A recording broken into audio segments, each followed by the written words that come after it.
नमस्कार दोस्तों, स्वागत है आपका द कौशल एकेडमी प्लेटफॉर्म पर। आशा करते हैं अच्छे होंगे, जबरदस्त होंगे, मस्त होंगे सभी लोग। ठीक है, ऐसा आपको पता है राजनीति विज्ञान की सीरीज में लोग चल रहे हैं, तो इसी सीरीज को आगे बढ़ाते हुए ओके एक हौसला की आगाज देते हुए आगे चलते हैं। ठीक है, एक जुनून के साथ हमने देखा था सारे टॉपिकों को राजनीति विज्ञान की, और हमारी बुक्स दी गई है स्वतंत्र भारत में राजनीति। आपको पता स्वतंत्र भारत में यानी कि 1947 के बाद ओके ये कहानी क्या रही हमारी 2024 तक और 25 तक, इसकी पृष्ठभूमि को हम लोगों ने समझा था इस बुक के अंतर्गत। और इससे संबंधित 2022, 23, 24 और 25 में प्रीवियस पेपर की जो क्वेश्चन आंसर थे यहाँ दिए गए हैं कि कौन कौन से क्वेश्चन प्रति वर्ष रिपीट हुए हैं। कोई क्वेश्चन 22 में आया, वही क्वेश्चन कोई 23 में आया, ओके वही क्वेश्चन 25 में भी देखने को मिला है। उन क्वेश्चन को हम लोग लेकर आए हुए हैं। ओके ये आगामी जो एग्जाम आप लोगों के आने वाले हैं वहां ये आपके लिए काफी यूजफुल होने वाले हैं, बहुत ही इंपोर्टेंट क्वेश्चन है। चलते हैं पहले क्वेश्चन की हो, समय ना गवाते हुए। पहला क्वेश्चन दिया गया हमारा शॉक थेरेपी क्या है। शॉक थेरेपी का अर्थ निकल कर आता आघात पहुंचाकर उपचार करना। इसकी शुरुआत 1990 में की गई थी।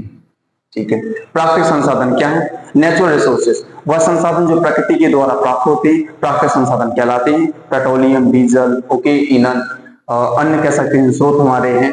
तो प्राकृतिक संसाधन एक नेचुरल रिसोर्सेज होती है। एक कृत्रिम संसाधन भी होते हैं जो मानव द्वारा निर्मित किए जाते हैं, जैसे उद्योग, बांध, इन चीजों का निर्माण करते हैं उनको कृत्रिम संसाधन के रूप में कह सकते हैं। शिमला समझौता 2 से 3 जुलाई 1972 को तत्कालीन प्रधानमंत्री इंदिरा गांधी और पाकिस्तान के राष्ट्रपति जुल्फिकार अली भुट्टो दोनों के मध्य किया गया था। ठीक है, भारत के पड़ोसी देश, भारत के पड़ोसी देशों के रूप में आप समझते हैं कि पाकिस्तान, अफगानिस्तान, नेपाल, भूटान, म्यांमार चित्र लगा हुआ, बांग्लादेश और श्रीलंका। एक ट्रिक भी दी गई है, बचपन में एमबीए किया, इसके माध्यम से भी आप याद कर सकते हैं। आगे दिया लाल बहादुर शास्त्री के समय भारत के सामने 2 चुनौतियां कौन कौन सी निकल कर आई। तो आपको पता है 1962 में 20 अक्टूबर 1962 को भारत और चीन के मध्य युद्ध हुआ था हमारा, और दूसरा युद्ध भारत और पाकिस्तान के मध्य 1962 में हुआ था। आपको पता है उस समय कार्यकाल लाल बहादुर शास्त्री जी का चल रहा था। और 1947 से लेकर 1964 तक हमारे प्रधानमंत्री पंडित जवाहरलाल नेहरू जी रहे हमारे। इसके बाद दूसरे प्रधानमंत्री लाल बहादुर शास्त्री जी निकल कर आए, जिन्होंने जय जवान जय किसान का नारा दिया, क्योंकि भुखमरी का दौर बहुत तेजी के साथ चल रहा था उस समय पर। ठीक है, आर्थिक रूप से बहुत कमजोर थे, तो जय जवान और जय किसान का नारा लाल बहादुर शास्त्री दिया था। सिंडिकेट क्या है। सिंडिकेट एक कांग्रेस का राजनीतिक समूह था, एक दल था।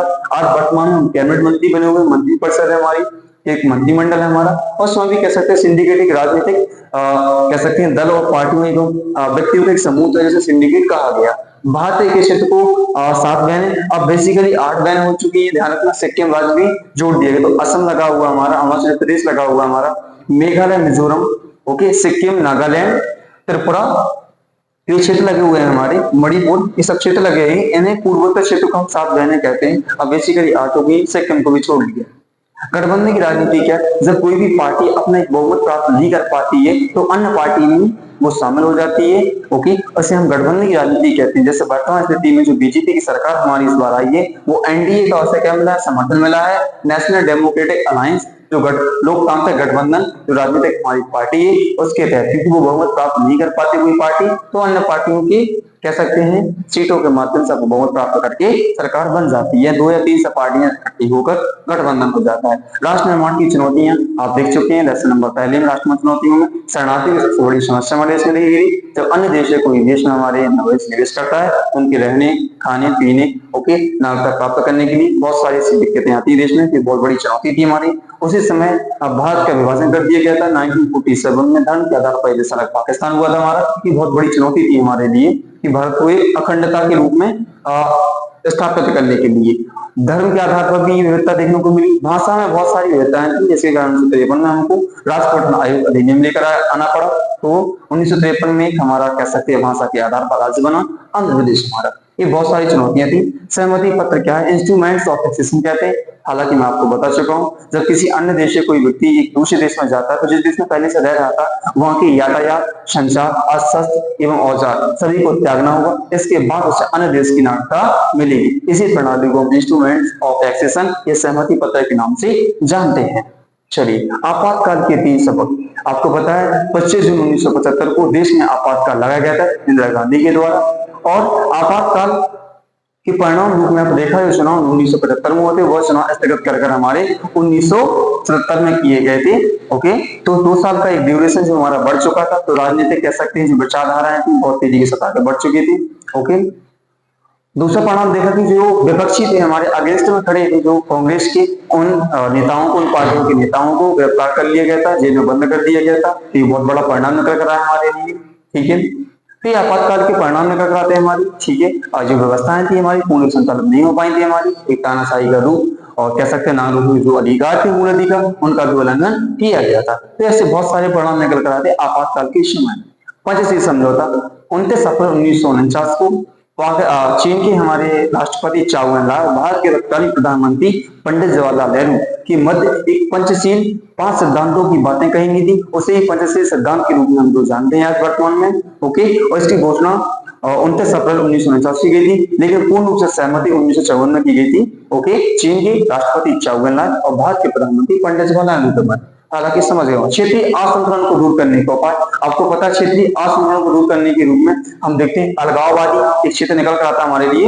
अलगाववादी का दौर, पानी का बंटवारा कह सकते हैं, सीमा विवाद को लेकर कह सकते हैं, भौगोलिक क्षेत्र में जैसे हमारा पंजाब क्षेत्र लगा हुआ है, एक अरुणाचल कह सकते हैं जो हमारे पंजाब क्षेत्र से हमारा मध्य प्रदेश निकला हुआ है, और एक हरियाणा क्षेत्र निकला हुआ। ठीक है, तो कह सकते हैं एक मांग की गई थी। असम क्षेत्र से भी बहुत सारे हमारे राज्य निकले हुए हैं हमारे, जो मेघालय क्षेत्र लगा हुआ है नीचे हमारा। ठीक है, कह सकते हैं। ठीक है, आगे समझते हैं दल बदल क्या है। दल बदल 52वां संविधान संशोधन 1985 के तहत यह प्रावधान राजीव गांधी के समय किया गया था कि 1/3 व्यक्ति दल बदल यानी एक पार्टी से अन्य पार्टी में जा सकते हैं, लेकिन 1/2% के व्यक्ति नहीं जा सकते। तो ध्यान रखना 1/3। ठीक है, 1/3 कह सकते हैं, 1/3 व्यक्ति क्या सकते हैं, एक पार्टी में दूसरी पार्टी में जा सकते हैं। ओके, ये प्रावधान कब लाया गया था? 52वें संविधान संशोधन 1985 के तहत। याद रखना, भारतीय संविधान अनुच्छेद 352 क्या दर्शाता है? तो आपको पता है देश में आपातकाल लगाया जाता है। जैसे 25 जून 1975 को आपातकाल देश में प्रथम लगाया गया था, तो उस समय आर्टिकल नंबर 352 एक्टिव हो गया था हमारा। इसी के तहत 2 आर्टिकल्स और भी दिए गए, 356 आर्टिकल्स दिया गया हमारा। ठीक है, जो राज्य में आपातकाल लगाया गया, हालांकि मणिपुर में लगाया हमारा। ठीक है, इसके बाद अभी देखा हाल ही में हमने 360 भी होता है हमारा, फाइनेंशियल इमरजेंसी वित्तीय आपातकाल भी होता है। और इसी के तहत आर्टिकल नंबर 20 और 21 हमेशा स्वतः ही कभी समाप्त नहीं होते हैं, ना ही राष्ट्रपति स्वतः कभी समाप्त नहीं कर सकता। ये व्यक्ति की स्वतंत्रता है हमारी। ठीक है, जीने की स्वतंत्रता है। असम समझौता अगस्त 1985 को राजीव गांधी और आसू ऑल असम स्टूडेंट्स यूनियन, छात्र असम का एक छात्र संगठन एक बना हुआ था, इन दोनों के मध्य में असम समझौता हुआ था हमारा।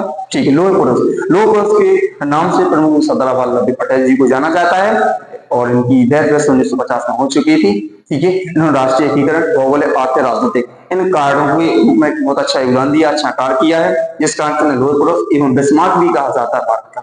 ये कौशल थे हमारी रक्षा बारहवीं की राजनीति विज्ञान की, स्वतंत्र भारत में राजनीति। हालांकि आप समझ गए होंगे। ओके, एक कौशल 2022, 23, 24 और 25 चारों सालों के जो पेपर है हमारे, ओके, उन पेपरों के क्वेश्चंस को लिया गया है, और ये काफी आगामी वाले एग्जाम में आपके लिए काफी यूजफुल होने वाले हैं।